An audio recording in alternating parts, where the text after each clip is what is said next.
భంగం కలగకుండా మాట్లాడవలసినటువంటి కనీస బాధ్యత ఆయా పెద్ద మనుషుల పైన ఉంటుంది. కానీ బాధ్యత మరచి ఏం మాట్లాడుతున్నానో అనేటువంటి అంశం పైన కనీస అవగాహన లేకుండా సొల్లు పురాణం మాట్లాడుతూ గౌరవనీయులైన తెలంగాణ రాష్ట్ర ముఖ్యమంత్రి శ్రీ రేవంత్ రెడ్డి గారు తెలంగాణను అప్రతిష్ట పాలు చేసే ప్రయత్నం చేసినారు, దేశాన్ని అప్రతిష్ట పాలు చేసే ప్రయత్నం చేసినారు.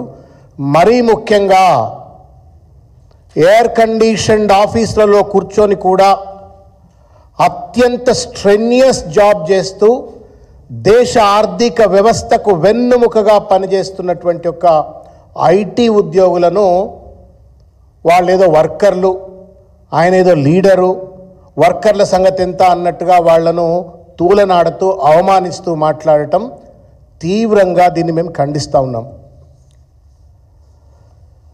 నేను ముఖ్యమంత్రి గారికి ఒక బహిరంగ లేఖ ఈరోజు రాస్తూ ఉన్నాను.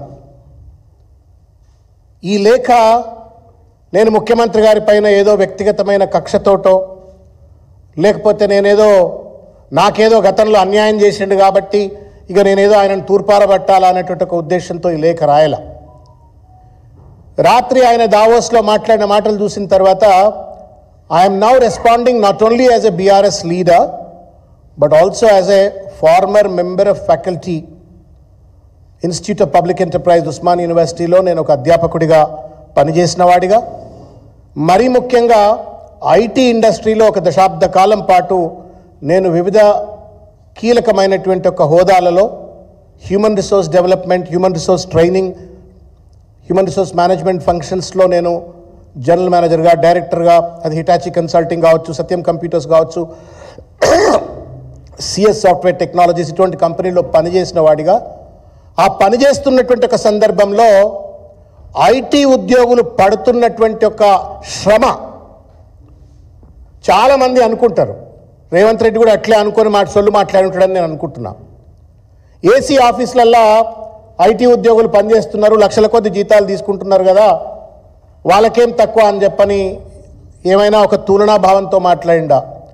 కానీ ఏసీ ఆఫీసుల్లో కూర్చొని సైతం చెమటలు గక్కేటువంటి ఒక ఒత్తిడిని ఎదుర్కొంటూ, నానా రకాలైన ఇబ్బందులను ఎదుర్కొంటూ, డెడ్ లైన్స్ కావచ్చు, కస్టమర్ టార్గెట్స్ కావచ్చు, వివిధ కాలమానాల్లో పనిచేయటం కావచ్చు, బికాస్ కస్టమర్స్ అంతా వేరే దేశాల్లో ఉంటారు, ఒక స్ట్రెన్యూయస్ జాబ్ చేస్తూ ఇవాళ భారతదేశానికి దాదాపు 10-12% జీడిపికి ఐటీ ఇండస్ట్రీ ఎంప్లాయీస్ కాంట్రిబ్యూట్ చేస్తూ ఉన్నారు.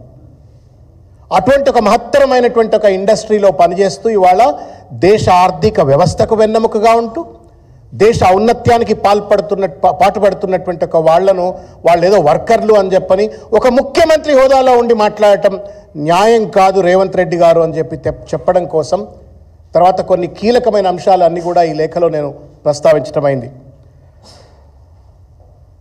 తెలుగులో సామెత ఉన్నది, దయచేసి నేను తెలంగాణ నా సోదరులకు సోదరీమణులకు నేను విజ్ఞప్తి చేస్తున్నా, నేను కొంత పరుషంగా మాట్లాడితే అది వ్యక్తిగత కక్ష కాదు, రేవంత్ రెడ్డికి అర్థం కావాలని చెప్పని నేను ఈరోజు ఒక మాట ఉంటుంది కదా, మనిషికో దెబ్బ గొడ్డుకో, మనిషికో మాట గొడ్డుకో దెబ్బ అని చెప్పని. ఇవాళ రేవంత్ రెడ్డి గారికి ఎన్నిసార్లు చెప్పినా ఆయన అర్థం చేసుకోవట్లేడు కాబట్టి నేను ఈ పరుషమైన పదజాలంతో నేను చెప్పాల్సి వస్తూ ఉంది. ముఖ్యమంత్రి గౌరవిస్తాం, కానీ ఆయనే మమ్మల్ని అవమానించినప్పుడు, ఆయనే రాష్ట్రాన్ని ఒక అధోపతాలని నెట్టే విధంగా ఒక ఫ్యూడల్ భావంతో, ఒక అరగెన్స్ తోటి, అరగెన్స్ ఫ్యూడలిజం ఈ మూడు కలిస్తే రేవంత్ రెడ్డి అయిపోయినాడు. ఇలా అరగెన్స్, ఇగ్నరెన్స్, ఫ్యూడలిజం ఈ మూడు కలిస్తే రేవంత్ రెడ్డి, అది కూడా అంతర్జాతీయ వేదిక మీద నా తోటి బిడ్డలను ఎవరైతే రాత్రనక పగలనక కష్టపడి పనిచేసి రాష్ట్ర ఆర్థిక వ్యవస్థకు తోడ్పాటు అందిస్తున్నటువంటి ఒక నా తోటి తెలంగాణ బిడ్డలను కావచ్చు, భారతదేశ బిడ్డల్ని కావచ్చు అవమానిస్తున్నాను అనే కనీస సోయిలేని ఒక సన్నాసి లెక్క రేవంత్ రెడ్డి మాట్లాడిండు కాబట్టి నేను పరుషంగా మాట్లాడుతున్నాను. హిందీమే కహావతే, తెలుగులో కూడా చెప్తుంది, గదేకు క్యా మాలూమ్ జాఫ్రాన్ కా కదర్ అని చెప్పని, గాడిదకేం తెలుసు గంధపు విలువ అని చెప్పని. నువ్వు పెయింటర్లు వేసుకోవచ్చు, ప్లాట్లు అమ్ముకోవచ్చు, కింద మీద పడ్డావో ఏం చేసినావో ఆగమాగం చేసిన ముఖ్యమంత్రి కావచ్చు, లీడర్ కావచ్చు, వాళ్ళు చెమటోడ్చి దేశానికి కష్టపడుతున్నటువంటి ఒక శ్రామిక వర్గం అది.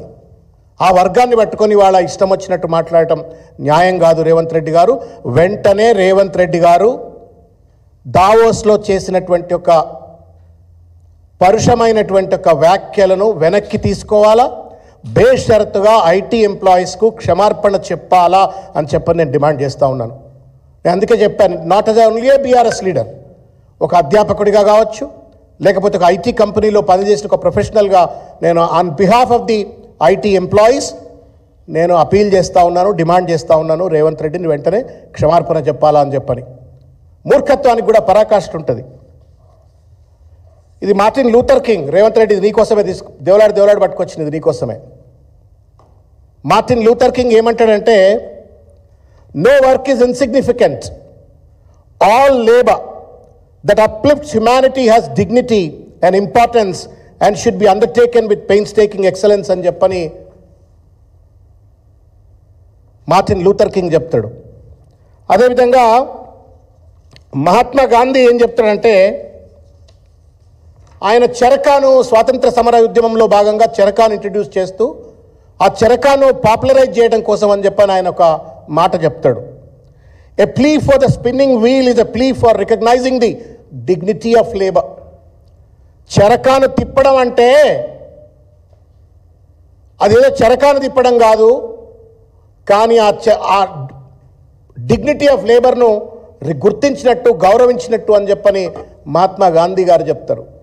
గాంధీ పెట్టిన పార్టీలో ఉన్నావు కదా నా రేవంత్ రెడ్డి, ఏం సొల్లయా ఇది? ఏం సొల్లిది? నా గాంధీ అంటే గౌరవం లేకపోయా, నా మార్టిన్ లూథర్ కింగ్ అంటే గౌరవం లేకపోయా, ఒక ఫ్యూడలిస్ట్ మనస్తత్వంతో, ఒక అరగన్స్తో, ఇగ్నరెన్స్తో అంతర్జాతీయ వేదికల మీద కేటీఆర్ గారి పైన అక్కసు ఉంటే ఇంకో రకంగా తీర్చుకోవచ్చు. కానీ దానికోసం నువ్వు ఐటీ ఉద్యోగులను పట్టుకొని వర్కర్లు అని చెప్పని వాళ్ళను తులనాడేటువంటిది ఎంతవరకు ఔచిత్యం అవుతుంది, ఎంతవరకు విఘ్నత అవుతుందో రేవంత్ రెడ్డి ఆత్మవిమర్శ చేసుకోవాలని చెప్పి నేను కోరుతా ఉన్నాను.